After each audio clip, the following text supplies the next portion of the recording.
Tapi sekarang dia bisa membantu dulu. Tuan Renza dan Nona Leo telah menghilangkan kecurigaan mereka sebelumnya.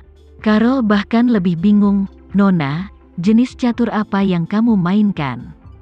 Sinta berkata dengan serius, ini bukan bermain catur. Saya benar-benar ingin berbagi kekhawatiran untuk Tuan Renza. Saya tidak punya ide lain, berikan saja hati saya kepada Tuan Renza. Bahkan jika saya tidak naik podium pada akhirnya, setidaknya saya membayar rasa terima kasih saya. Saat ini, Tama dan Heidi sedang duduk di dalam mobil yang dikendarai oleh Yoshua dan dengan cepat menuju ke rumah sakit gereja. Sepanjang jalan, Heidi menjadi semakin cemas, dan keringat dingin di dahinya terus berlanjut. Melihat dia gugup, Tama berkata dengan lega, Paman Heidi, kamu tidak perlu terlalu khawatir, ibumu pasti akan baik-baik saja. Heidi menghela nafas, ibu tua berusia 80-an tahun ini. Dia menderita stroke pada usia ini. Saya khawatir situasinya akan memburuk. Tama tersenyum sedikit, jangan khawatir, tidak akan ada masalah. Heidi mengangguk sedikit, tapi ekspresinya masih khawatir.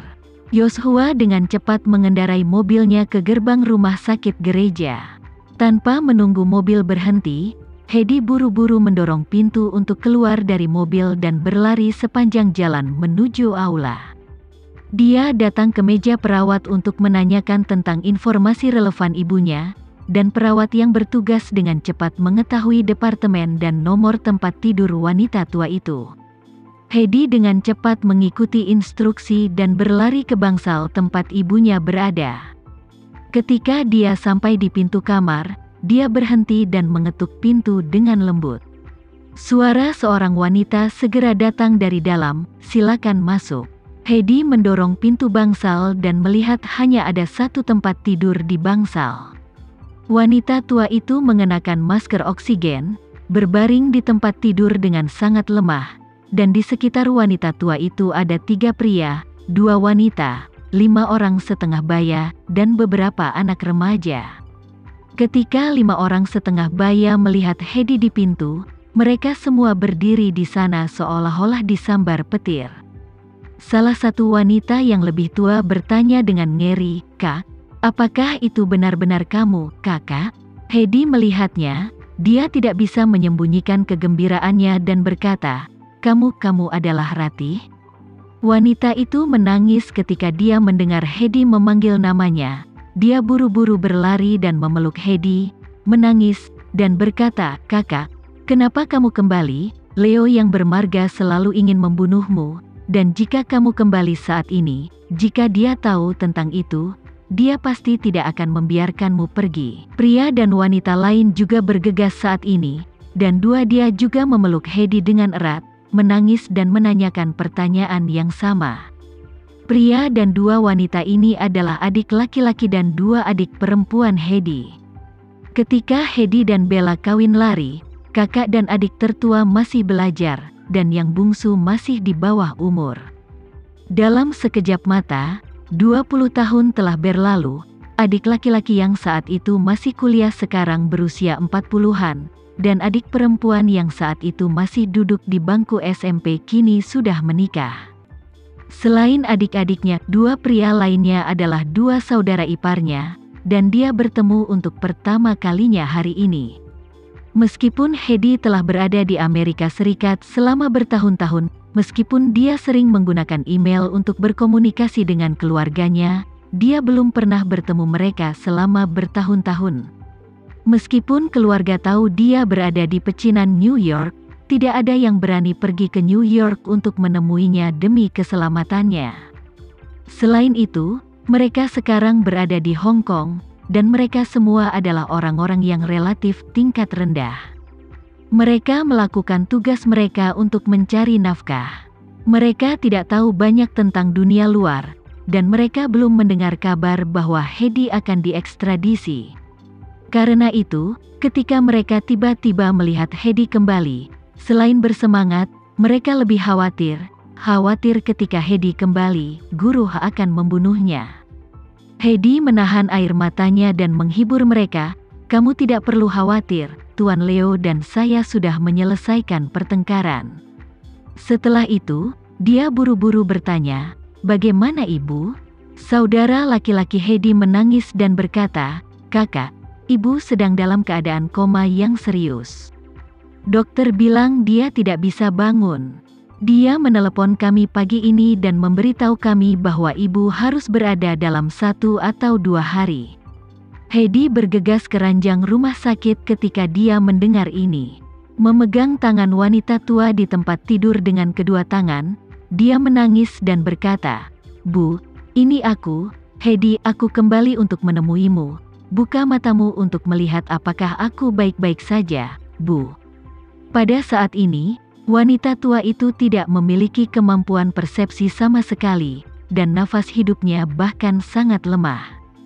Heidi dan ibunya tidak bertemu selama 20 tahun, dan sekarang mereka akhirnya bertemu lagi, tetapi dia tidak pernah berpikir bahwa ibunya sedang sekarat, dan bahkan untuk menatapnya dia tidak bisa.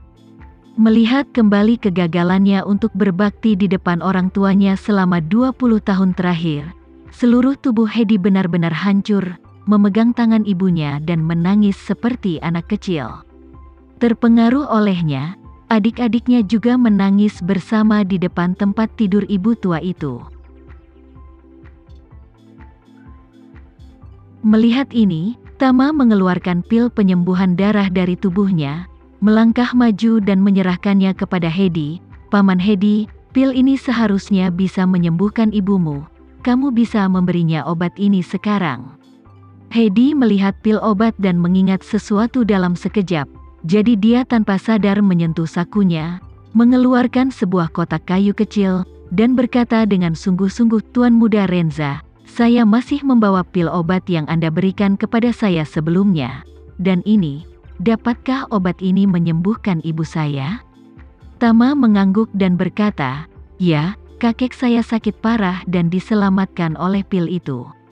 Heidi tidak bisa menahan kegembiraannya dan berkata, "Itu bagus. Terima kasih, Tuan Muda Renza, saya akan memberikan pil ini kepada ibu sekarang." Setelah berbicara, dia segera membuka kotak kayu itu, dan mengeluarkan pil penyelamat jantung yang berhamburan darah dari dalam. Tama tidak bersikeras lagi, dan diam-diam mengambil kembali pil obat yang dia ambil. Heidi segera melepas masker oksigen ibunya, dan berkata kepada adiknya, "Azam, kamu bantu aku membangunkan ibu." Adik laki-laki itu buru-buru mengikutinya dan dengan lembut mengangkat tubuh bagian atas wanita tua itu. Heidi memasukkan obat mujarab yang diberikan Tama ke mulut wanita tua itu, dan kemudian menatap wanita tua itu dengan saksama, menantikan keajaiban. Dan pil dispersing darah hemat jantung tidak akan pernah mengecewakan. Setelah hanya beberapa detik, kulit pucat wanita tua itu berubah menjadi berdarah, dan napasnya yang awalnya lemah berangsur-angsur menjadi rata dan kuat. Kemudian, dia melihat kelopak mata wanita tua itu bergetar beberapa kali dan dia perlahan membuka matanya.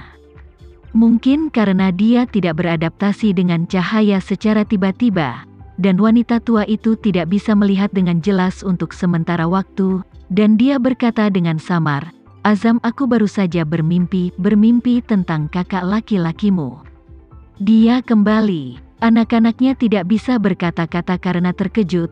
Tidak ada yang mengira pil obat dari Tama sangat efektif, dan dalam 10 detik, orang-orang terbangun dari koma yang serius. Dan kata-kata pertama ibu tua itu setelah bangun tidur membuat Heidi langsung menangis. Dia tersedak dan berkata, "Bu, aku Heidi, aku kembali." "Apa, Heidi?" Wanita tua itu terkejut, mengangkat tangannya, dan menggosok matanya. Setelah penglihatannya berangsur pulih dan pemandangan di depannya menjadi lebih jelas, dia menatap Heidi dengan mata lebar untuk waktu yang lama, lalu tiba-tiba mengulurkan tangan dan menamparnya, memarahi dengan marah, "Kamu bodoh, siapa yang menyuruhmu kembali?"